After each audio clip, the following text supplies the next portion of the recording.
Today's episode is episode 174 of the Unconventional Humans podcast. Today's episode is called Formidable. So I chose this title because Formidable it's a song by Stromae. He's a Belgian singer. It's a French song. It's one of my favorite songs. I like the beat and the rhythm to it. Stromae, don't know an awful lot about him, but he seems like an interesting kind of character. Things he sings about and just the way he comes across. Watched a few interviews from him. He seems quite interesting. But today's episode is about the translation of Formidable, which is great in English. So this is something that I try and use whenever possible in my life when things don't go according to plan. It helps me to look for the perspective where this can be a helpful experience quicker than if I didn't have that in mind. It helps to loosen the judgments, like judging something as a bad experience or a good experience. It's also not deluding myself into feeling like something is good when it doesn't feel good. It's more of an acceptance that this experience can help me to grow in some way that will add a certain amount of substance that I wouldn't have otherwise. So I think I picked up on this first. It was more of a mindset. I guess today it's still a mindset. It was reframing things. When things don't go my way, when things don't go according to plan, first thing that comes to mind, well, no, not the first thing that comes to mind, but I try and bring it to mind, is great. What next? It's like improvisation that actors do. You improvise and you just, is it improv? Yeah, it's improv.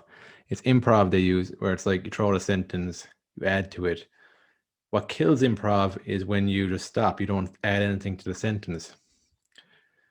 And this is similar here, where something doesn't go according to plan, and you go and what next? Great. It's saying great, but at the same time feeling that this is a shitty experience or this isn't going my way. But it's also helping you to understand that maybe things can be better, maybe they can be a bit worse. There's also a certain element of joy to it, of letting go of control of how you see things play out and being open to creating something different. So as a creative person, things don't always go to plan. And there's a certain amount of joy you can get from letting go of the need to overplan. I think there's a fine balance between planning and being in the moment. I don't know what that balance exactly is sometimes. Like on some podcasts, I'll just speak like I'm doing today. It probably comes across.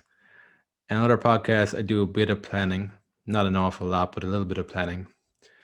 But I suppose I do have a certain amount of planning to my writing in the sense that I'll write words out, but I'll go back over it, I'll read over it and try and find structure, try and find some sort of rhyme or reason to like the flow of words. Words actually words are very interesting because in one sense, words allow you to express something, to communicate with other people. But in the other sense, words also limit your view of the world and other people's view of the world because sometimes you'll have experiences in your life or feelings in your life that you can't quite put into words, and words can actually limit you. It was from listening to a podcast actually today with Lex Friedman and Sam Harris that clicked a bit more with me, that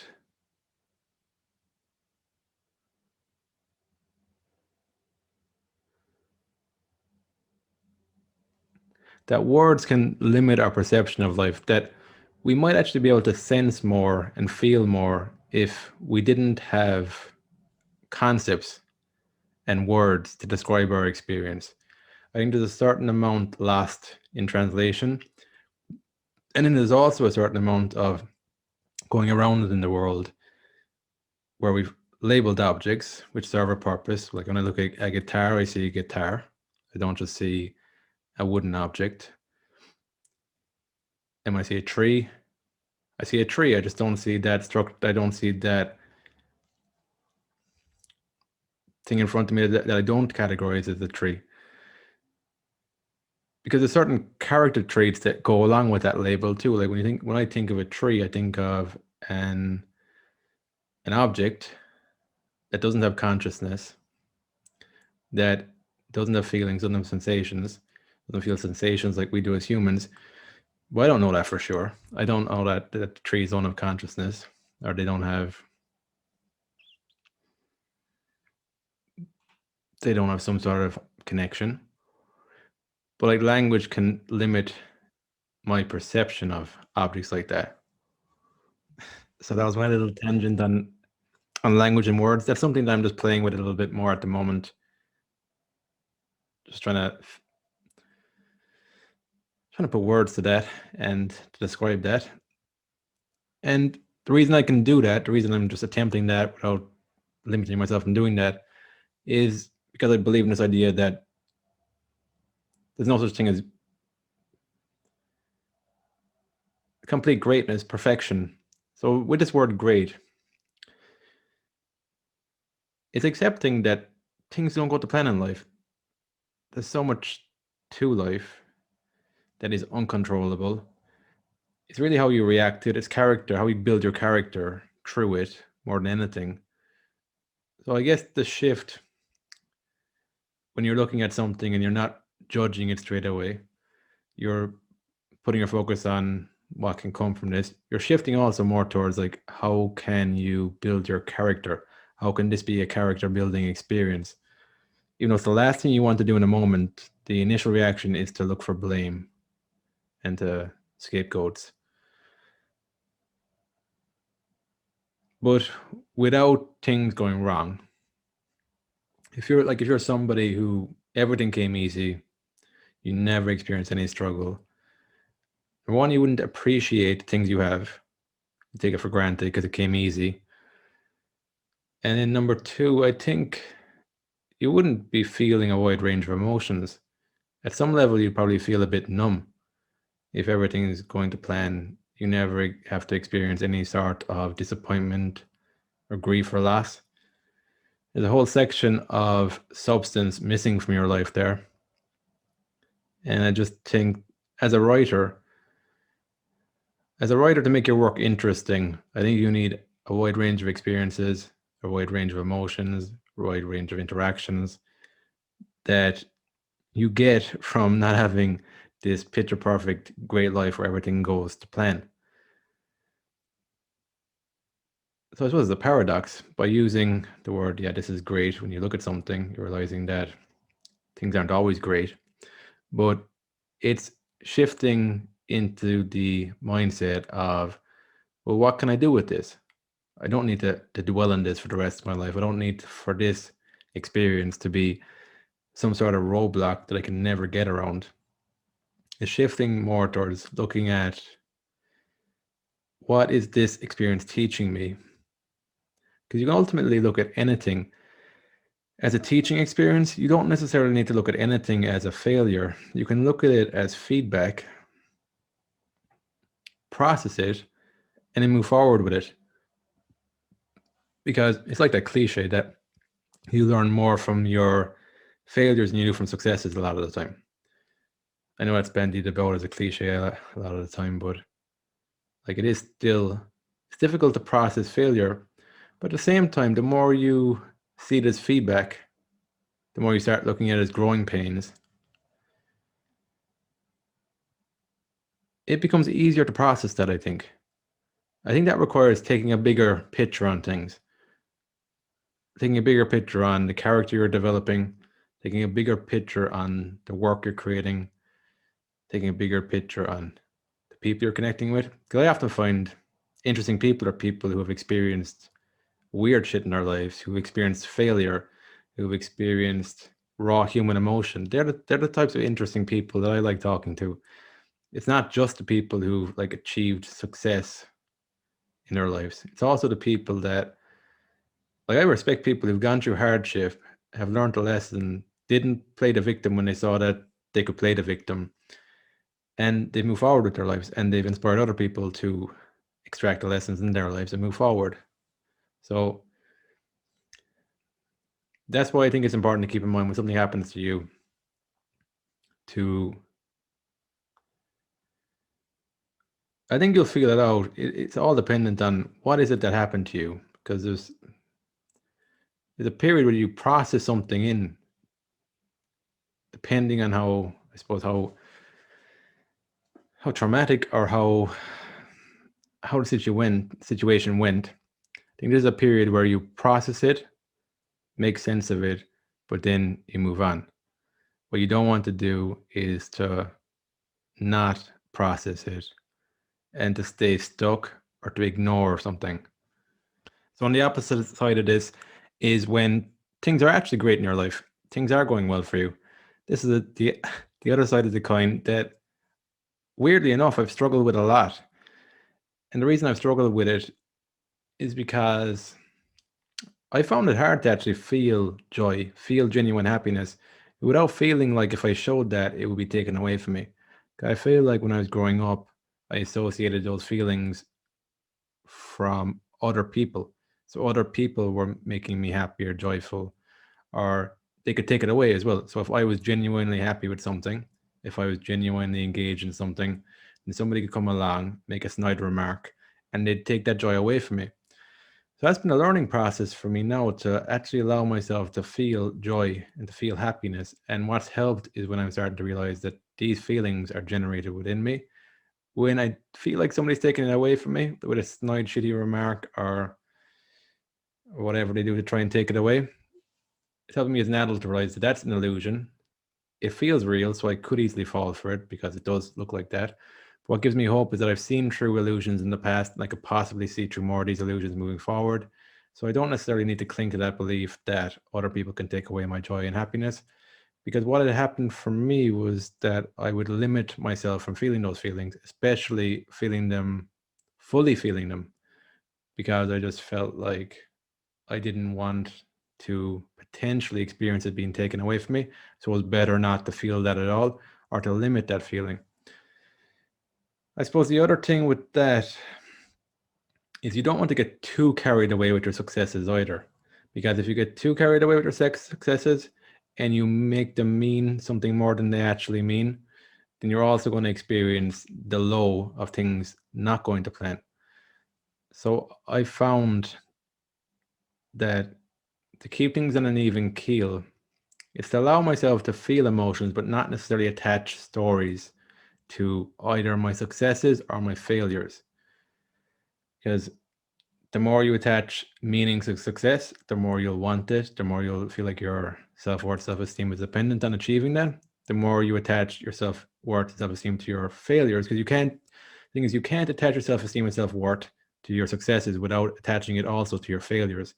So if you experience very positive emotions because of this meaning of attached to success, you're also going to feel on the flip side very negative emotions associated to failure in your mind.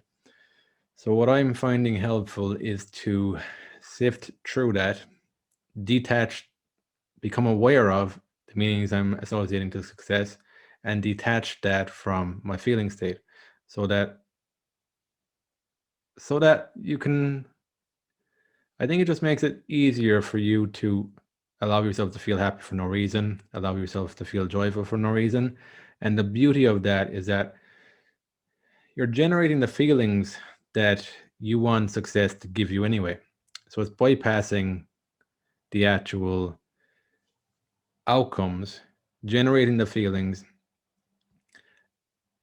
but also living in the real world where you're seeing something as success or failure, you're seeing it as feedback to move forward. Because I don't think, for me personally, I also just don't want to feel good about myself if it's a lie, if I don't feel like I'm making progress in my life. So it's not about deluding yourself, it's not about avoiding feelings. I think it's more about taking the feelings away from the successes or failures, feeling them, and then I just think you create more interesting works. And I suppose I'm speaking about this from the point of view of a creative person, whether you want to make a podcast, you want to make a YouTube channel, you want to write books. I think the more you can feel your feelings, the more interesting work you're going to create. It's also helped me to reshift my definition of success over time. When I started off, I definitely would have placed more importance on the amount of book sales, the amount of downloads of the podcast, in order for me to deem whether this is a success or not. As I've been moving forward, though, that's gradually starting to shift, as my metrics are actually now more about how is this impacting people in my immediate environment. And I see that through just the way I'm changing because of the work I'm doing. I'm just seeing the shift in conversations we're having. I'm seeing the shift in some of the people I'm interacting with. I'm actually seeing a shift in them that they're starting to do their own work. So that's where I've started to judge success more so than the metrics of book sales. And it's ironic because maybe ironic isn't the right word actually. It's weird because I felt like book sales and downloads would probably be easier to get than actually impacting those closest to me. I don't know why that is fully. Maybe it's down to I felt like I think at some level maybe I felt like if people didn't know me and I said the right things, then that could lead to success. Maybe there was also an element of maybe the people who knew me growing up will be cynical of me now that I'm not really any different to how I always was, that it's just an act. I think actually that's probably more so the fear there. Because that is quite challenging actually. That you I think this connects to the kind of little tangent I had about language and how it limits our perception of the world. Because when you're genuinely engaging with personal development and your own personal growth, you will change, but the people who might have known a different version of you could still see you as that version. That's how powerful our language and thought process is. That even if this person has changed, you could still be looking at a person you think you know from the past. So I think that's probably what I found the most challenging, because I felt like those closest to me, especially those I would have grown up with, would still be looking at me like I used to be. And no matter what I would do, no matter how much growth I would, no matter how much I would grow, that I would still be seen as a person that people knew me as, and it would limit the whole thing. Whereas I suppose I thought that if I find people that never knew me, they might actually see me as I am right now. Maybe that was it more so, actually, more than the faking it till you make it. Because I don't really believe in I've never really tried the fake it till you make it. I'm not saying it doesn't work for people, because it can be training wheels where you do fake it for a while. I think the way I would have faked it would have been, I suppose I still do it to an extent. If I'm not feeling worthy, I might notice that I'm thinking badly of myself, and I might stop myself from doing that. I might just go enough, or I might reinforce a positive thing that I'm deserving to be here, or something like that along those lines. I might do that, but I've never been into like maybe I tried it at some stage, but it didn't work for me. I know that Amy Cuddy has got a TED talk. It probably worked for her, but it's the power stance, where you do the power stance before an important meeting, and it increases your confidence. So I think that does work for some people, but to kind of fake it till you make it approach, it hasn't really been the path I've gone down. I just found it more useful to be more honest with myself. If I'm feeling a lack of confidence here, to be honest with about that to myself, because when I'm not honest about that, it stops me from breathing properly because I'm trying to shove that feeling out of my experience. So it really makes me unconfident. So I found it useful now to acknowledge, oh yeah, I'm not feeling that confident right now, so that I can actually breathe into that and not make a big deal about that and not trying to get rid of that emotion because that doesn't work that well. It's trying to get rid of a child that's bothering you. It doesn't work. They're just going to get louder and they're not going to go anywhere till you acknowledge their presence. That's been more my approach there. So that was my little podcast about Formidable today. It's really about acknowledging where you're at, acknowledging what's happening, but not staying stuck in it. Shifting your focus to what can you take from this that's going to be positive to your learning, to your growth. And that's about it. It's just keeping it simple, not buying into stories that come up in the moment about what this means about you as a person or what this means about your future. So that's it. It's taking a step back from all that, moving forward, because life is going to give you many different experiences and you're here to experience them. That would be my perspective on it. So that's it. If you enjoyed today's podcast, I would appreciate it if you could leave a rating and a review wherever you're listening to it to, or if you're on YouTube watching it today, I'd appreciate if you can subscribe to the channel, leave a comment in the comment section. And if you're interested in a group call supporting the podcast at the same time, then head on over to unconventionalhumans.com. You can join under the membership option, €5 a month to support the podcast. And if you feel like it, you can join us in a group call where we talk about everything to do with your personal growth, personal development, and what's on your mind. So that's it. Thanks again for listening, and I'll speak to you on the next episode.